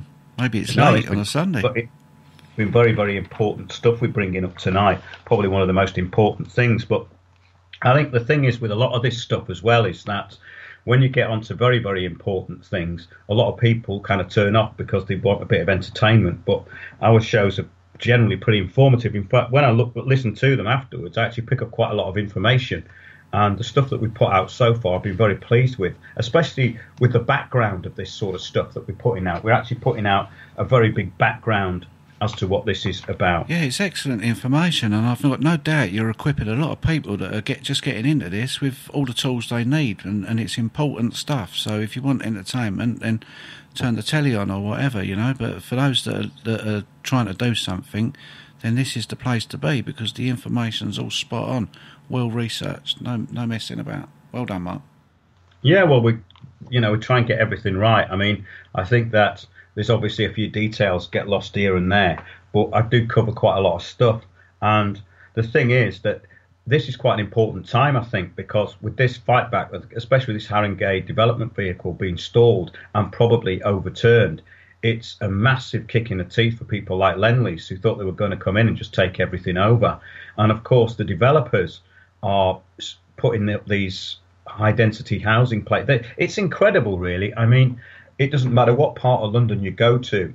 It's like there's this whole over density of apartments being put up. There's no space anywhere, and this is really what happened down the Elephant and Castle. And I was going to get onto that actually, because Piers Corbyn has been overseeing the inquiry at the Aylesbury estate, and he goes into some of the detail of that, and we're going to put that video up, so I think people would be well advised to listen to that and go to the inquiry when it reopens again. Now, a public inquiry of the Aylesbury estate was into the compulsory purchase of leaseholders' property on this Aylesbury estate, which is in southeast London. And now 75% of the residents wanted to stay put. They didn't want to go. Residents and leaseholders, council, they actually wanted to just stay there and have a bit of refurbishment, and that was originally on the table. Listen to that and go. Sorry, what was that? That was originally on the table, the refurbishment, but as they did at the Cressingham Gardens, which is another estate in South London, they took away that option, and this is happening with this first development we're talking about as well earlier this evening. So what the council are doing is coming in, and they're basically working on the premise that no one's going to turn up at the meetings, and they hold a lot of these meetings in places where people don't know about them. Basically, they say they advertise them, but you wouldn't really find out about them unless you were looking. And I found that particularly in Waltham Forest, when they were starting these so-called consultations for the village, the Walthamstow village, which is really part of this city villages thing. And they made Waltham Forest into 3 villages. The village, which is an old bit of Waltham Forest, where they started it out because it was called the village. So it was the probably instigation of all this stuff in the borough. And then Mark House Village and Black Horse Village. And it's a total false paradigm, because they're not villages. I mean, London was originally villages. That's what it was. And you could go from one village to another. I mean, I remember even 20 years ago, it's less easy now to see the definition between places because of this kind of homogenization that's going on, especially with all the roads and the pavements and the toy town kind of features that it's getting, and these sort of new blocks that are going up everywhere. Everywhere's looking exactly the same, but London was just a series of villages. So a lot of these places we're talking about were not considered to be London years ago. I mean, I remember about Waltham Forest, people used to say, oh my God, it's so far out. Who wants to live there? Who wants to live in Walthamstow? It's like miles out. It's right at the end of the Victoria line. But you can say the same right the way down the river to where I am, right at the estuary here. All the way down that river used to be, like you say, you'd have to drive from one place to another, but now you just drive right the way through it. There is an exception at the marshes at Pitsea there, but mostly the rest of it, you don't know where you are. You drive into one place straight into another. So, right the way down there. Well, exactly, yeah. I mean, most places are getting like this. I mean, your neck of the woods as well, Southend. I mean, when I drive into the centre of like that, it's like Croydon or something. It's not like a place I'd recognise as being somewhere by the estuary in Essex. It doesn't look. It just looks homogenised. It looks like everywhere else to me now. Yeah. Yeah. It's not good. Yeah, but anyway, the demolition, it stated, was going to continue in the Aylesbury, and the tenants wanted refurbishment. And this was going back to like 2005. And Harriet Harman said the council would not renege on the promise of refurbishment. And guess what? They did. And Piers resigned from the council, Piers Corbyn. A demolition plan followed, and there was an inquiry into whether the plan was a good idea. and it had to fall under social, economic, and environmental. And basically, there was over-densification was in the new plan. So a lot of this stuff has been planned for the past 15 or 20 years, but it's only actually started to be implemented radically now in the last couple of years. So, yeah, here we go. Not environmental, because it's not environmental, because it's not good for the environment. This was the results of the conclusions that have been come to about the Aylesbury. There's no economic incentives for this demolition plan, because a lot of businesses are going to be uprooted. And we went to the planning meeting for the regeneration in the Elephant and Castle, which is the Old Kent Road to Peckham. And they said that we're going to consult local businesses, and they never did. No local businesses had been consulted.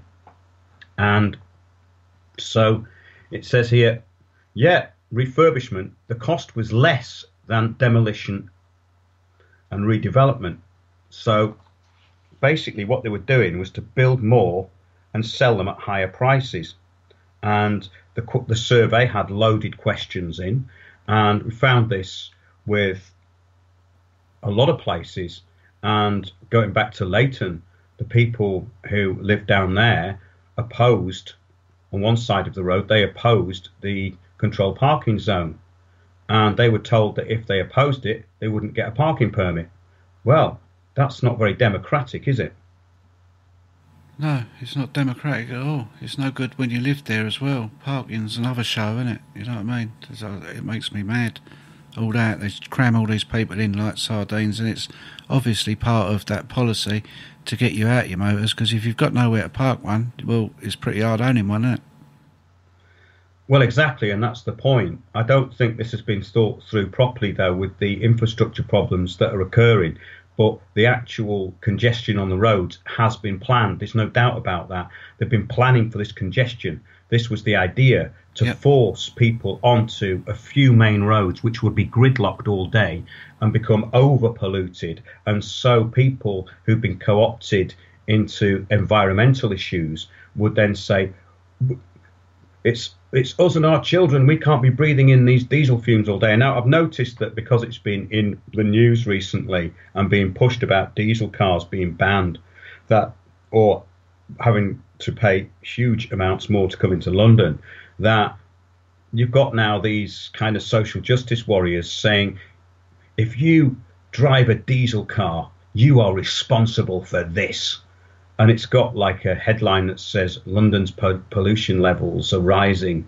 And this is another issue, actually, because diesel engines are actually very clean now. I mean, I think 20, 30 years ago, the pollution must have been worse. I have noticed, though, that there appear to be more cars on the road, but I actually don't know whether there are, because the peak traffic jam times years ago were very, very bad. But I think a lot of people now are being pushed in. They've closed all these so-called rat runs. So what you see is sort of tail-to-tail traffic, which is just because it's being pushed into one place, you know. Yeah, indeed. The rat runs have got worse as well, haven't they? They've spread right down the river over the years. Course of my life is a joke. Another show. How they've been blocking off roads and your right to travel and using your money to do it. It's a right laugh. That's right. Yeah, they're taxing you to destroy your right to travel. It's kind of insane. Yeah, but this is a good thing in a way that's come up with the Aylesbury, is that there's no case for demolition. So the inquiry's been adjourned until April the 17th, and that's going to be at 160 Tooley Street in Southwark Town Hall.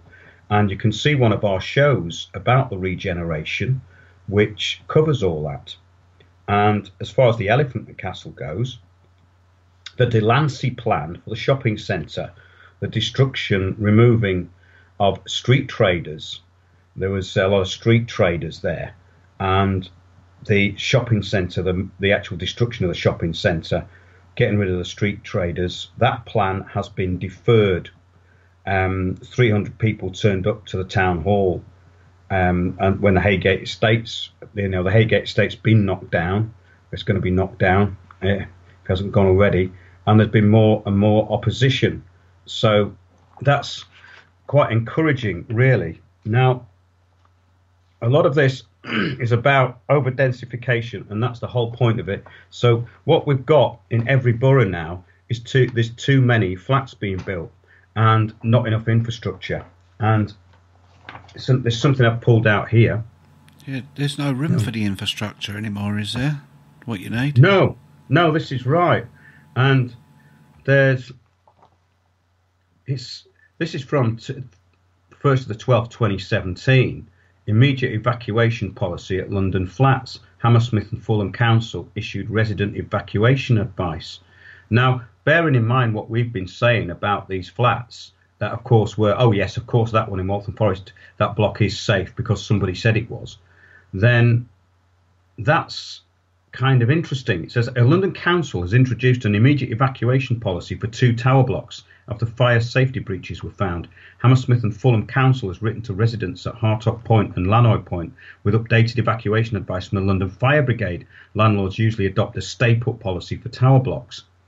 Right. Inside Housing reported in September that the council was aware of fire safety issues with the tower blocks 5 years ago. Right. The council wrote to residents in 2012 when the council was under Conservative leadership to inform them that a fire risk assessment of the block had revealed breaches in fire compartmentation in walls between flats and communal areas, and that repair work would be carried out, which was meant to be completed in 2013. However, residents said this work was not done. Well, this is it, isn't it? I suppose it's managed decline, or is it something else? The blocks are constructed using the same large panels, it says here, blah, blah, blah. Architect Sam Webbers visited the Hammersmith estate and said after strengthening works, the blocks had been sealed with mastic resin used to fill gaps and covered by timber battens. This has now worn away, causing cracks in compartmentation. Yeah, well, that's the other thing about this whole regeneration, is that a lot of these new blocks, they don't look as though they're built to last. I think this might be just a first phase in a lot of places, and they're expecting to go even higher density and even more expensive. But if we look at the tower blocks that they built, these luxury ones, they're actually mainly empty. And I think about 40% of the Vauxhall tower is unoccupied, and a lot of it is being used by shelf companies and people who just want an asset. So we're finding out that in these very exclusive type places, there's not that many people living there at all. Yeah, have we got anything in the chat box that's come up, Tony? I think you've put something in there. But, yeah, you've inspired a few, that's for sure. Stu's just put one in, he's put a couple in, but we'll go with this last one first. That cladding was reported on Radio 4 the other day. None of it was safe because God, my eyes are gone now. Safety tests were flawed. The initial safety tests were flawed. That's what it says. I need to get some glasses. Right, okay, and earlier on Stu says sustainable development is being pushed as a fourth great transformation after the Industrial Revolution. We're moving into a world of no private property, a global commons and carbon credit currency, which is about spot on. And a nice one from Ben. He's been listening to us every show now since he found Windows on the World over a month ago, and he's learning a lot because of Mark's research, aren't we all? Cheers for being here, Ben and Stu. And I think there might be another one in there somewhere. There is a couple. If diesel cars are so bad, how about lorries, buses, trains, ships, emergency power plants, blah, blah. Good point. Yep, they all use diesel and that. And another one from Martin. Cities are now getting so dense that there is no chance of evacuations if there is any sort of a problem. And I've got to agree again. It's going to be chaos, isn't it? People will be dying in the stampedes, won't they? Yeah, well, this is the problem. And, I mean, even a few years ago, you'd look at somewhere like Whipps Cross Hospital in Waltham Forest. And that place was under so much pressure then, and they want more densification in the cities, this is just as we were saying in the first part of the show, really. It just gets worse, but they haven't put this into the planning. And this seems to be a part of this bigger picture of what sustainable development is really about. Now, as well as population control, it's actually about population reduction. And we have covered that in the past. But someone's recently turned up on the scene again, Deborah Tavares. And if you go to Stop the Crime New on YouTube, she's doing some very interesting things. I had Deborah on the show a few years ago, and she seemed to have gone quiet for a bit, and she's come back again, and she's putting stuff out. So people should look at that, because if they think that this is just a national issue, then have a look at what's happening in California. It's exactly the same thing. And it does appear that the fires in California were part of Agenda 21. I don't want to go into the big conspiracy around that, but Deborah does cover it on those videos. And there's some real anomalies about what's going on there. Now, people are being told that there's new legislation coming in over there, and they're going to have to rebuild in a certain way. In other words, with these sustainable development type plans. And they're trying to get people into the cities there. So in other words, they're depopulating the countryside. Now, this is the part of what's going on can be seen in Waltham Forest. They have a thing called the Wetlands Project. In America, they have the Wildlands Project. The Wildlands Project is about rewilding. Now, if you look, I'll do a few searches and start looking at wildlands and wetlands in the UK, you'll find that the rewilding is often introducing new species. And in Scotland, a few years ago, they reintroduced the lynx. Now, the lynx is quite a wild cat, obviously. And is it possible that they're introducing these animals so that if somebody gets attacked by one, then they're going to say it's too unsafe? And this is what Agenda 21's about. And yeah, well, they are talking about putting wild animals back into areas of Britain. Yeah, didn't they do wolves some time ago back in Scotland? Yes, that's right. And so you've got these wild species going back into the wild, and under Agenda 21, then everything has to have its own rights. So in other words, it's this thing someone brought about commons. You know, they call it the commons. So, but it's also about the common good. And of course, what they mean by that is that everything is equal under Agenda 21, Agenda 2030. All species are equal. So we have the same rights as animals. In other words, we have no rights anymore. Our inalienable rights do not exist. So it means that every species is equal. It has a right to have a community.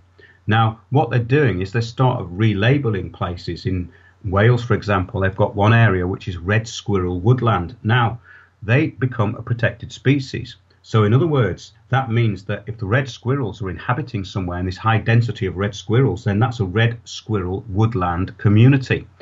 And that will mean in the future that you will not be allowed on it, or you will not be allowed to build on it for sure. So there's all this stuff going on. And once you start looking into it, it joins up. But unless you see the bigger picture, all as you see is, oh, there's a lot of regeneration going on. But you need to get into the countryside and see what's happening there, because they're making it impossible or difficult for people to live outside the cities. And that's what all this is about taking away your right to travel, your car, because people in the country need cars. Recently, they've closed down thousands of cash machines, or said they're going to. The government is actually trying to oppose this, but the government isn't really opposing anything because they're letting it all happen. So in other words, the Agenda 21 stuff, the regeneration, the property grabs that are going on, the lack of rights, the private police forces. We've now got these private police forces there, and they said that they prosecuted or convicted 400 people. Well, we know what the police have been caught doing recently. What they've been doing is creating the crimes. And the CPS and the police have been burying all defence evidence. We've covered this in quite some detail. And people go, well, how's this connected? Well, it is, because what this is about is police state control on a level that most people can't even imagine, but they are now starting to see.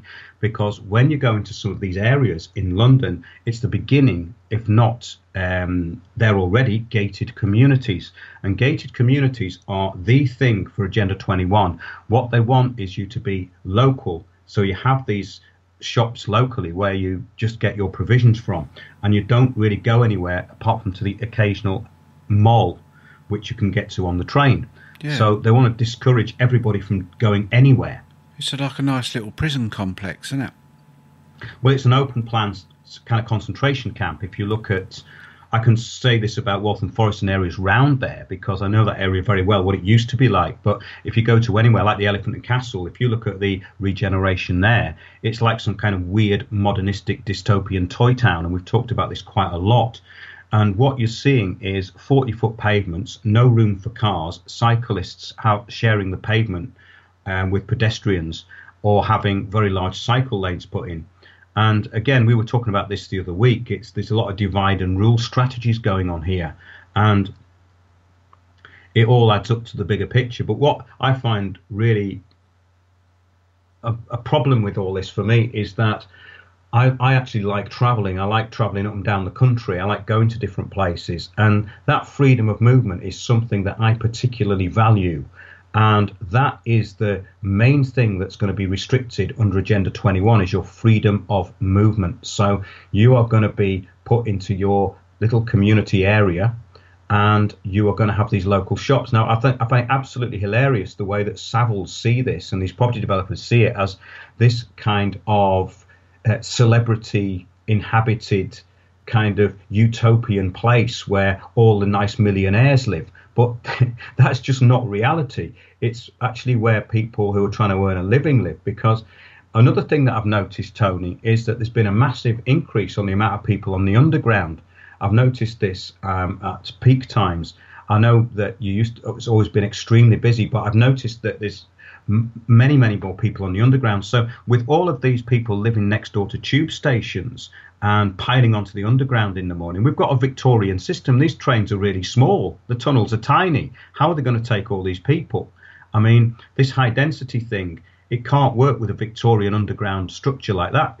Can it, Tony? What do you think? Yeah, it's also the sewage as well. I thought they was having problems with all that Victorian sewage system keeping up with the demand. How's that going to work as well? You know, there's a lot. Well, exactly. They're building on top, but not underneath. So all they're doing is adding to the stress on all of this ancient infrastructure. I don't know too much about that or what Thames Water are doing with piping or anything like that. We could have a look into that in the future.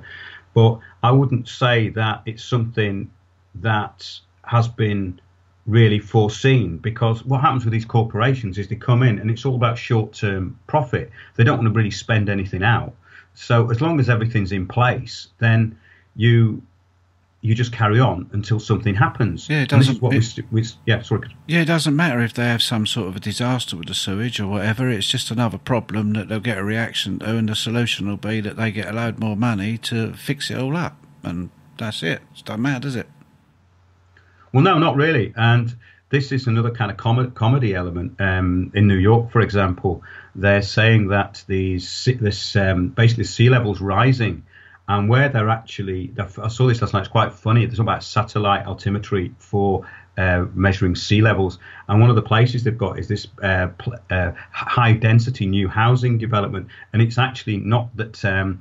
It's not that the water's getting higher, it's the land is sinking because the density of the housing. So Agenda 21 is actually helping the fake environmentalism. So they're building on places by the shoreline, and the places are actually sinking it, making it look as though the sea levels are rising. So everybody wins. It's an Agenda 21 victory, that one.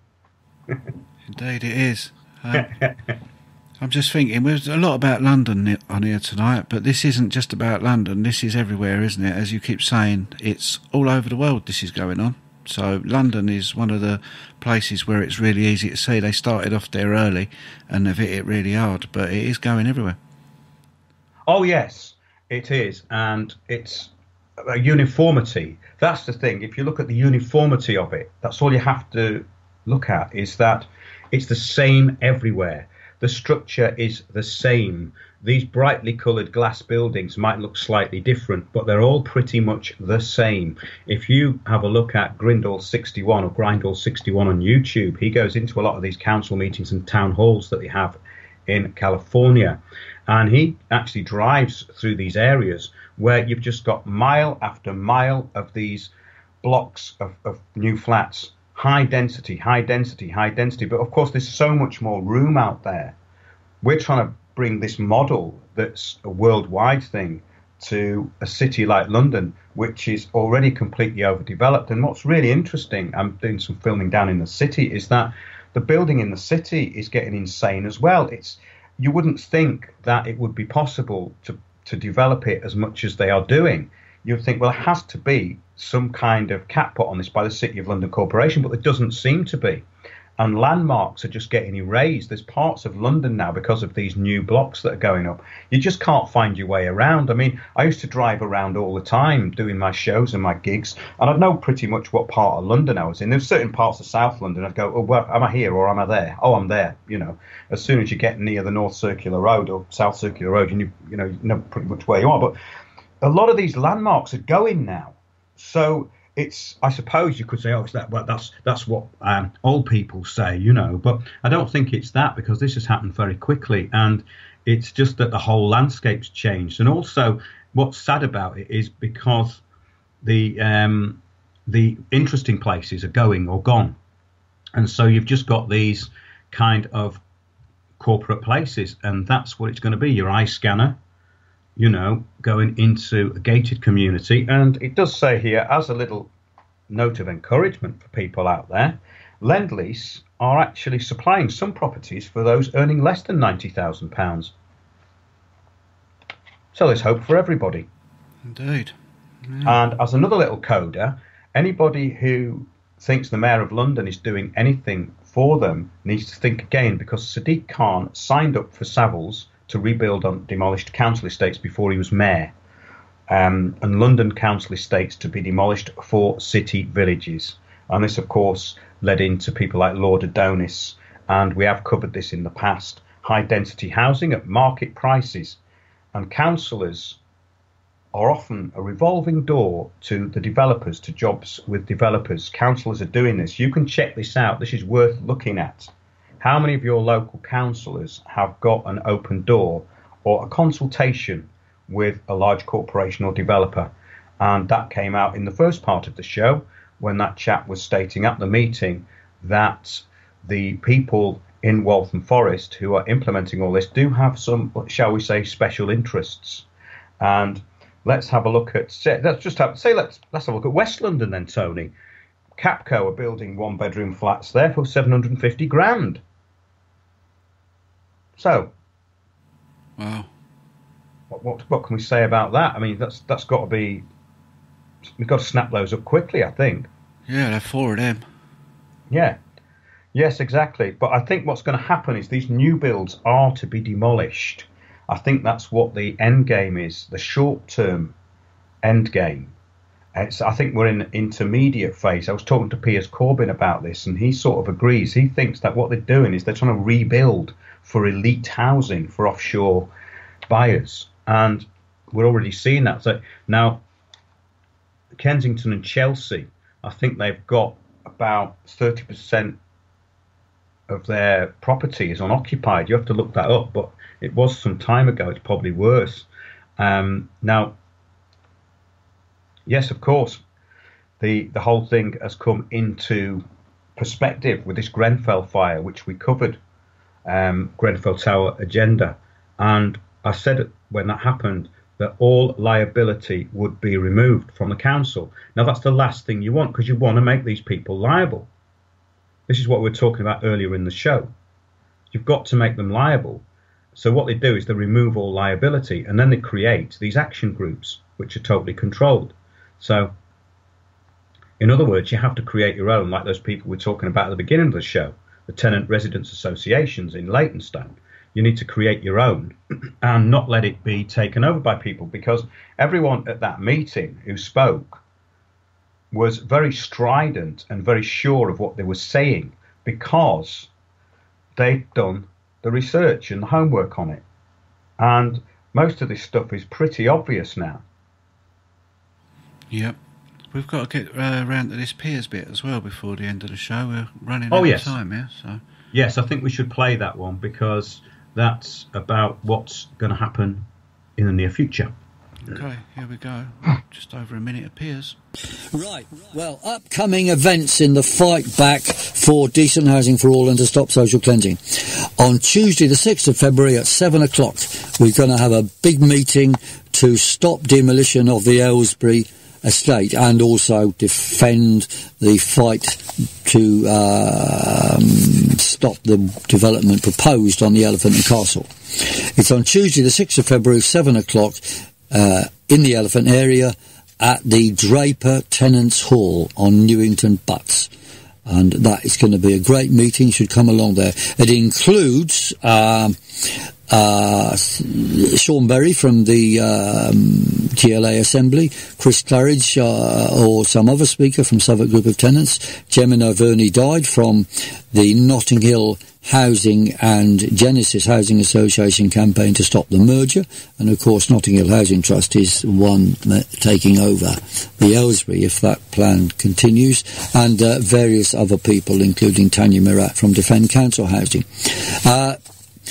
Another thing to look out for is on the 21st of February, the Fred Wigg and John Walsh Towers Action Group in Waltham Forest is fighting back against another abomination of social cleansing going on there, again against the wishes of the public.